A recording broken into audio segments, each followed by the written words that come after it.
All right, everybody. 6 o'clock. We'll call the meeting to order. The mayor's traveling today and won't be joining us. Um, with that, we'll start with a moment of silence, followed by the Pledge of Allegiance. And before we have our moment of silence, if I could just take a minute. Um, if you've watched the news or been on your phone anywhere the last week, it's pretty hard to escape the horrific murder that took place uh, not too far south of us. And I've had a lot of thoughts and feelings, and I've really tried to sit in that and not pop off on social media and give everybody my hot take and just kind of feel it as a human. And my heart is pretty heavy. Um, my heart is pretty heavy. Having watched that um, um, more than I probably should have, and at a place where I went to my undergraduate school in Utah. Spent a lot of time down in Orem and Provo, at a place that's familiar to me. Um, and I there's just a I want to be clear that the city and council, and I know if the mayor were here, she did give some public remarks to George Prentice last week, would condemn political violence in the strongest terms. And having been elected to office in 2020 when it was a pretty tough time, and being in the legislature when it was stormed by armed folks, I'm familiar with what political violence feels like, and it feels like it's getting more common, and that's weighs heavy on me, uh, weighs heavy on my family. When I go to recruit people to run for public office, it's something that gets brought up a whole lot, and I don't think that was the case 10 years ago, and that's really unfortunate. So during our moment of silence, I'll just be thinking about um, those affected by political violence, including um, members of Charlie Kirk's family, while also recognizing that um, the words we say and the words we use and the way we talk about not only what happened there, but um, our politics more broadly, those need to be rooted in the fact that we are all people and we all have inherent value and worth. And I would hope anybody looking for any type of message from the city of Boise on what happened, whether uh, explicit or implied with flag policy or otherwise, would just kind of hear us about how heavy some of these events are weighing on hearts and minds here. So,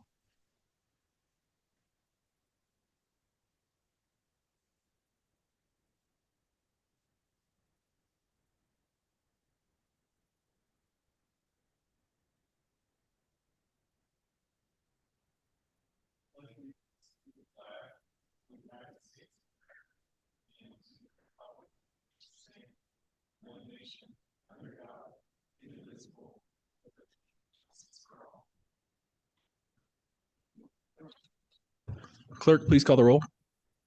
Corliss, Here. Halliburton, Here. Morales, Here. Nash, Here. Stead, Willits. 4 present, 2 absent. We don't have it on the agenda, but we do have a proclamation today. So I do think we have some folks here in the audience. Um, Today is Girls in Aviation Day. So I have this proclamation I'd like to read from the mayor and then present this proclamation. The Office of the Mayor, City of Boise, State of Idaho proclamation. Whereas the United States is recognized as the global leader in aerospace safety, efficiency, and innovation, and the aerospace industry is dependent upon skilled workforce to maintain this exemplary level of quality, and local leaders in government and in the community recognize the importance of the aerospace industry to the economic prosperity, national security, and citizen safety of the United States. And women have been involved in aviation since the earliest days, from E. Lillian Todd, who designed and built aircraft in 1906, to Harriet Quimby, who in 1911 became the first woman to earn a pilot certificate and cross the English Channel, to Helen Ritchie, who became the first woman pilot for a U.S. commercial airline in 1934, to astronaut Dr. Sally Ride, who in 1983 was the first American woman in space, to Jenna Yeager, who co-piloted the first non-stop, non-fueled flight around the world in 1986, to astronaut Eileen Collins, who became the first female space shuttle pilot in 1997 and the first female space shuttle commander in 1999. And during the last 2 decades, although the number of women involved in the aviation industry has steadily increased, only 16% of people working in the aircraft, spacecraft, and manufacturing industry are female. And it is agreed that the path to increasing participation is through a collaborative effort by government, industry, and dedicated organizations and individuals designed to inspire girls to pursue aerospace-based goals, prepare female students through quality aerospace STEM curriculum, and expose girls to positive female role models. Now, therefore, I, Lauren McLean, Mayor of Boise, do hereby proclaim September 20th, 2025 as Girls in Aviation Day.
Mr. Mayor, Yes, Councilmember Morales.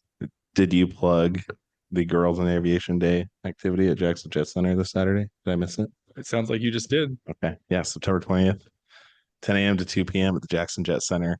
A lot of great activities out there. I want to thank all those who are sponsoring this event and participating in it. Great opportunity for women and girls. Okay, thank you. All right, now we need a motion to approve the minutes. Mr. Mayor, I move approval of the minutes for the meeting of September 9th, 2025. Second. Any discussion, clerk? Nash, Yes. Corliss, Yes. Halliburton, Yes. Morales. Yes. All in favor, motion carries. All righty.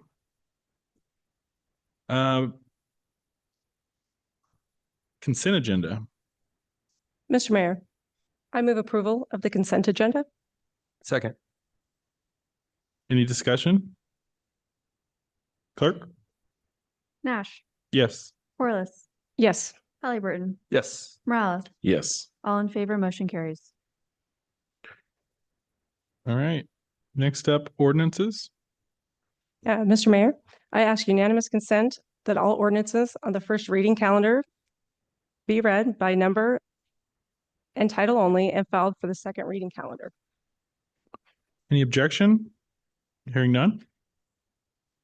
ORD 32-25, an ordinance CAR 25-10 for property located at 8750 North Bogart Lane and adjacent rights of way, annexing 11.96 acres of certain lands and territory situated in Ada County, Idaho, adjacent and contiguous to the corporate limits of the city of Boise City, establishing and determining the land use classification of said 11.96 acres as R-1Z, residential traditional, establishing and determining the sensitive lands overlay district of said acres, setting forth a reasoned statement in support of such annexation and zone change, directing the city engineer to lodge and file a legal description and map for said annexed lands and territory, providing that copies of this ordinance shall be filed with the Ada County Auditor, the Ada County Treasurer, the Ada County Assessor, the Ada County Recorder, and the Idaho State Tax Commission, providing that a copy of said legal description and map of said annexed lands and territory be recorded at the Ada County Recorder and filed with the Ada County Assessor and the United States Tax Commission as required by law, and providing an effective date.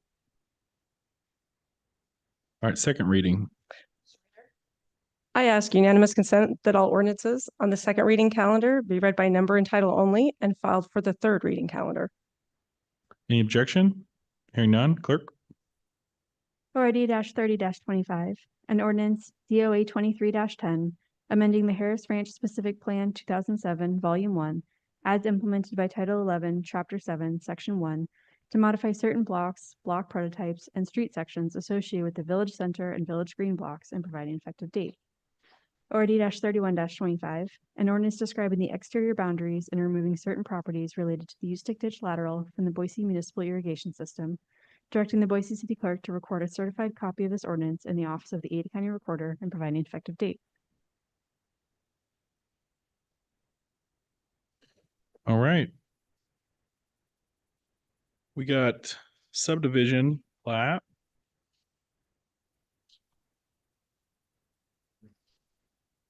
You all ready, Matt? Good Go evening, ahead. Mr. Mayor. Thank you, members of the council. The item before you is a preliminary plat for a residential subdivision comprised of 4 buildable and 1 common lot on 0.55 acres located at 1720 South Curtis Road in an R1C residential traditional zone.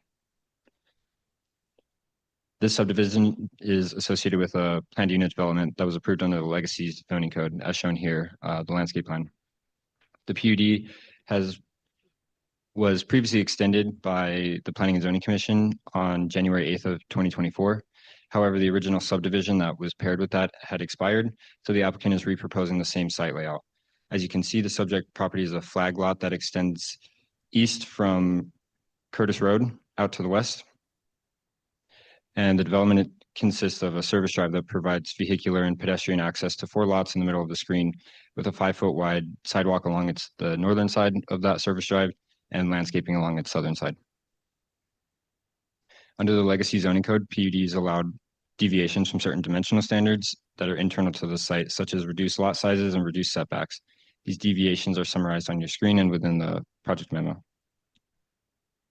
Shown here are the list of recommended conditions of approval, which were again detailed in the project memo. In conclusion, the planning team recommends approval of the preliminary and final plat. Now it's time for any questions. Any questions, council? The applicant, do you have some? Yeah. The applicant here? Are you in agreement with the terms and conditions presented by staff? Okay, thank you. Nobody from the neighborhood association is expected. Anybody online to testify? Anybody here to testify on this? Okay. Council, matters before you.